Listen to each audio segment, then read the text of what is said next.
Hello. ഇന്ന് നമ്മൾ കല്യാണം കഴിഞ്ഞിട്ടുള്ള നമ്മുടെ ഫസ്റ്റ് വിരുന്നിന് പോവാണ് കേട്ടോ.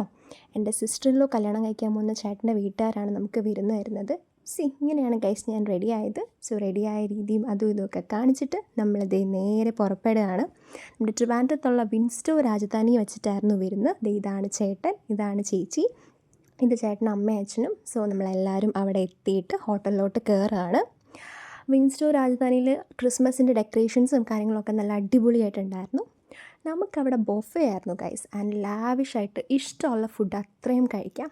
ആൻഡ് നമ്മൾ ബൊഫേ കാണുമ്പോൾ വെറുതെ വിടുമോ? ഇല്ല, നമ്മൾ നല്ല അടിപൊളിയായിട്ട് തട്ടി ഓരോ തവണ 2-3 തവണ പോയി പ്ലേറ്റ് വെച്ചിട്ടായിരുന്നു നമ്മൾ കഴിച്ചിട്ടുണ്ടായിരുന്നത്. ഇതാണ് അങ്കിളും ആൻറ്റിയും, ഇത് ചേച്ചി ചേട്ടൻ, മറ്റത് ചേട്ടൻ്റെ ബ്രദറാണ്. ഇതാണ് എൻ്റെ പ്ലേറ്റിൻ്റെ ഫസ്റ്റ് റൗണ്ട് എന്ന് പറയുന്നത്. ആദ്യം ഞാൻ പോയി ബിരിയാണിയും ഐറ്റംസൊക്കെ ആയിരുന്നു എടുത്തിട്ടുണ്ടായിരുന്നത്. ഇതുപോലെ ബൊഫേ ആയിരുന്നു കേട്ടോ. ഓരോ ഐറ്റംസായിട്ട് എടുത്ത് കാണിക്കാനുള്ള ക്ഷമയൊന്നും എനിക്കില്ലായിരുന്നു. അതുപോലെ ഫസ്റ്റ് റൗണ്ട് പോയി ഫുഡ് എടുത്തു. ഇത് എൻ്റെ സെക്കൻഡ് റൗണ്ട് പ്ലേറ്റാണ്. സെക്കൻഡ് ഞാൻ ഫ്രൈഡ് റൈസാണ് എടുത്തത്. ഇതാണ് ചേട്ടൻ്റെ പ്ലേറ്റ്. ചേട്ടൻ കുറച്ച് ലിമിറ്റഡ് ആയിട്ടാണ് ഫുഡ് എടുത്തതെന്ന് തോന്നുന്നു. ഞാൻ നല്ല കീറായിരുന്നു. ഇത് തേർഡ് റൗണ്ടിൽ ഞാൻ കുറച്ച് കപ്പയും ഫിഷ് കറിയും കാര്യങ്ങളൊക്കെ എടുത്തിട്ടാണ് കഴിച്ചത്. ആൻഡ് ഇത് നമ്മുടെ ഫൈനലി ഡെസേർട്ടിൽ കുറച്ച് കേക്ക്, പേസ്ട്രീസ്, അങ്ങനത്തെ കുറച്ച് ഐറ്റംസൊക്കെ ആയിരുന്നു. അത് കഴിഞ്ഞ് നമ്മൾ അവിടുത്തെ വ്യൂ ഒക്കെ ആസ്വദിച്ച് കുറേ സംസാരിച്ചൊക്കെ നിന്നു. വ്യൂ അടിപൊളിയാണ് കേട്ടോ, പറയാതിരിക്കാൻ വയ്യ.